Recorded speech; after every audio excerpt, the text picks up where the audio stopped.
Et lui, qu'est-ce qu'il fout sur le canapé? Mais dégage de là, toi. T'es fou. Mais c'est là où je dors. Mais c'est là où je dors. Dégage de là. C'est là où je dors, où t'as ton cul. Mec, tranquille, j'ai pris une douche pour tout.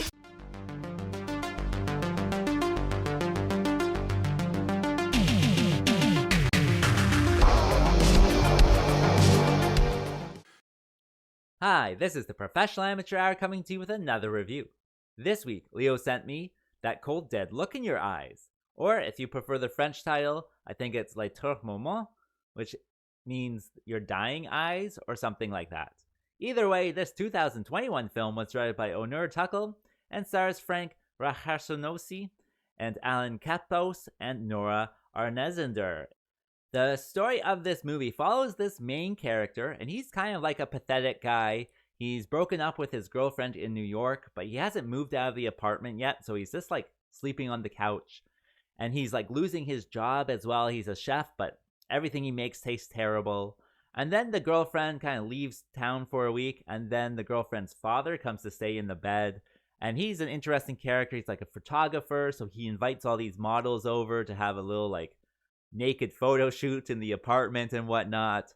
And so yeah, it's about this main character guy, and he starts to have hallucinations. And so he's like freaking out with these hallucinations, and they reset and nothing seems to have changed.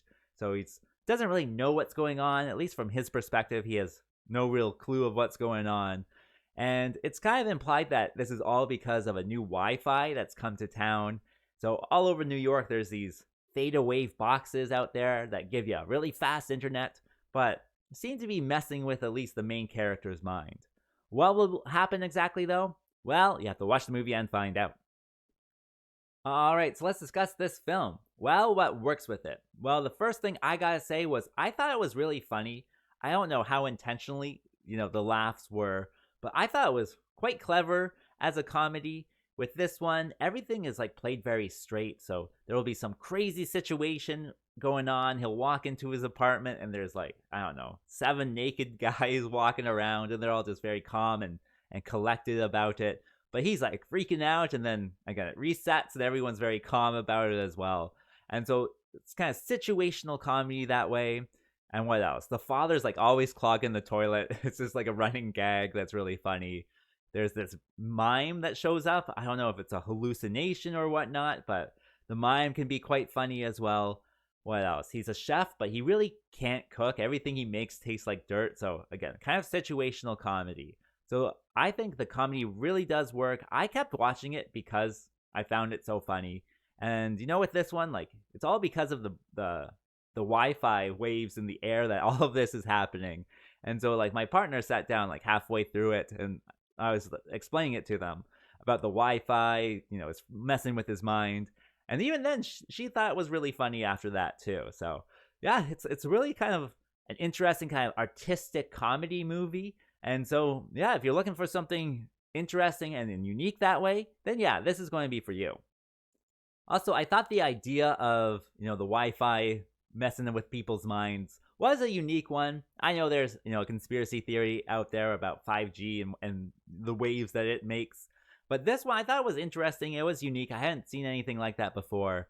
And it does add to also the comedy as well, because as the audience, we start to pick up on this like fairly early on as well. But I don't think any of the characters ever realize it throughout the whole thing. All of them are quite excited actually to have the theta waves. They're getting fast internet and that type of stuff. And they're, in elevators and they can get phone calls and like, oh, it's the theta waves. These are so great.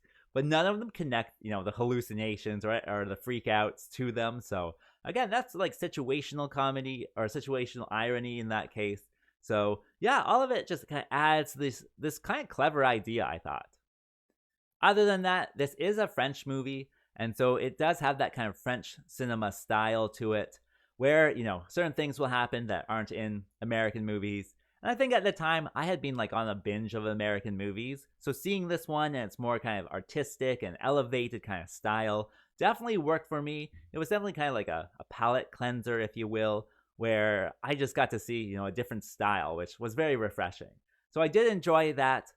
Also with this one, it's the French community in New York City. So I did have a blast seeing all of these people speaking French in New York City. It's this like, Emily in Paris or whatnot, where you see all of the Americans speaking English in Paris.